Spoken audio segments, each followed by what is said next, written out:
Revue de presse du vendredi 18 octobre 2019. Bonjour à tous, je suis Cédric Maillet, diététicien, nutritionniste et expert en bien-être depuis plus de 10 ans. Vous verrez en dessous de cette vidéo, vous avez un bonus sur en fait comment venir dans mon groupe WhatsApp où je donne des conseils plusieurs fois par semaine. Voilà, vous avez toute la démarche en dessous, c'est génial. Je vous envoie plein de petits conseils pratiques plusieurs fois dans la semaine, directement sur votre téléphone, c'est vraiment super. Je vous laisse regarder tout ça. Et aujourd'hui, on va parler dans le magazine Zen. Et bien dans ma vie, j'avoue que c'est un magazine que j'avais jamais vu. Là, voilà, je vous en parle. La mise en page est un peu old school, mais on va dire le contenu, franchement, est très bien. Et c'est bien ça le plus important. C'est vrai qu'on a des très belles mises en page, c'est bien, mais faut savoir que des fois, on cache un peu le contenu dans la mise en page. Et c'est pas du tout le cas dans Zen Magazine, où en fait, ils nous ont fait un petit sujet. On va aller directement à la page 69, il me semble, qui parle en fait un peu du bio et de l'émancipation, si on peut dire, l'arrivée des produits véganes. Et j'ai trouvé intéressant pour différents points. Vous allez voir un peu des statistiques qui permettent d'être intéressants. Alors, effectivement, en fait, il faut savoir que maintenant le bio évidemment est de plus en plus présent en France, aussi bien dans les marchés spécifiques que dans les petits magasins, dans les petits commerces que dans les grandes surfaces. Et faut savoir que le bio maintenant, on sait tout ce que c'est. Hein. Un petit rappel, si vous savez pas ce que c'est, le bio, c'est qu'en fait on abaisse l'utilisation des substances chimiques aussi bien pour la croissance que éviter l'attaque, on va dire, par virus et bactéries de ce que vous mangez et vous buvez. Donc c'est aussi bien de l'élevage animal que, on va dire, de l'élevage végétal, tout simplement. Voilà, alors ce que je voulais vous montrer, c'est que, à peu près, 30% des Français déclarent en fait que les produits végétaux leur apparaissent moins transformés et plus naturels.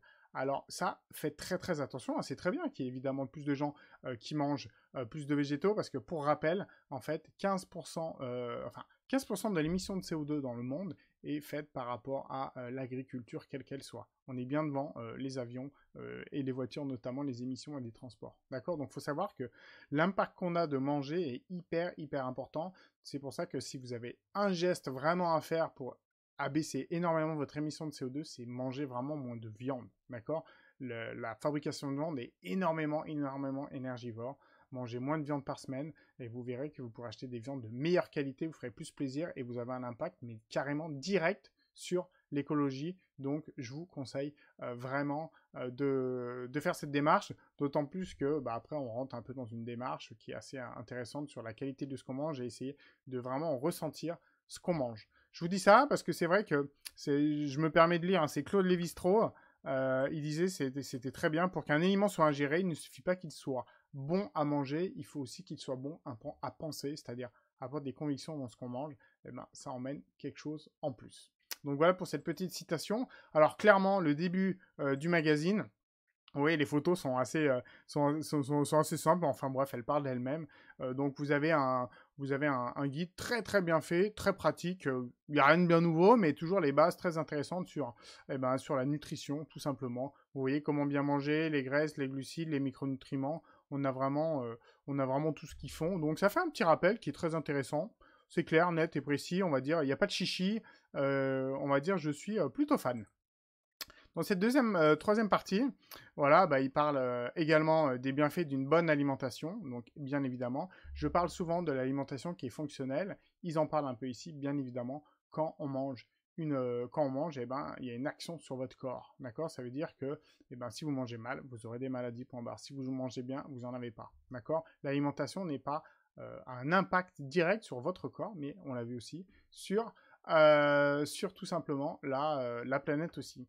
Alors, je suis allé un peu trop loin. Je voulais vous parler de quelque chose que j'ai bien aimé. Voilà, c'est l'alimentation savoureuse. C'est ici.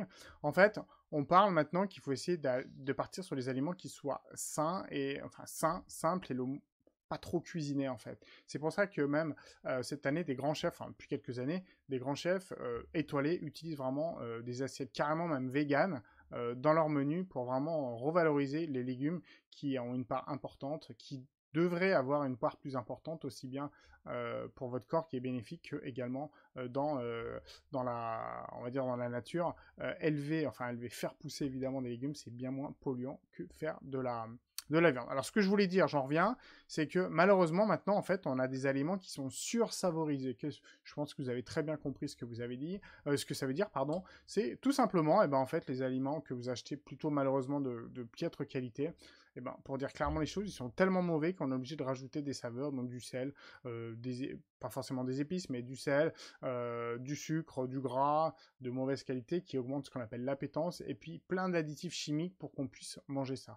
Donc ça, c'est un peu dommage, parce que plus on va comme ça, plus on va stimuler le palais de nos enfants à des choses qui ont énormément de goût et qu'on ne pourra plus trouver d'un point de vue naturel. Même si vous prenez les meilleures tomates du monde, si vous prenez des tomates complètement transformées avec, pour dire clairement les choses, je pense qu'on y viendra, avec de l'arôme de tomate pour donner un bon goût à des tomates dégueulasses, là on perd vraiment quelque chose.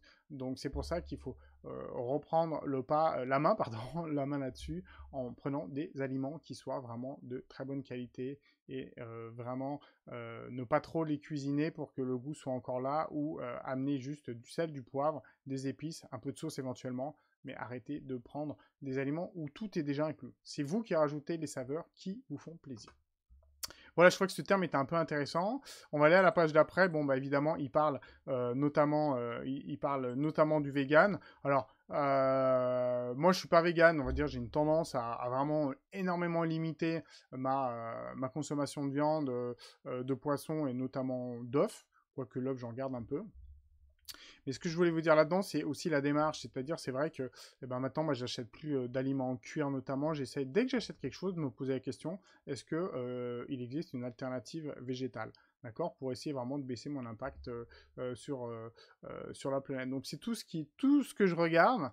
Je regarde s'il peut être fait d'un point de vue source végétale, mais que ça vaille le coup, hein, attention, parce que à titre d'information, quand vous achetez des compléments alimentaires, même des médicaments, où c'est marqué en gros pour avoir un beau marketing capsule végétale, il faut savoir que la fabrication de capsules végétales utilise plein de vernis, plein d'éléments chimiques en fait qui sont polluants.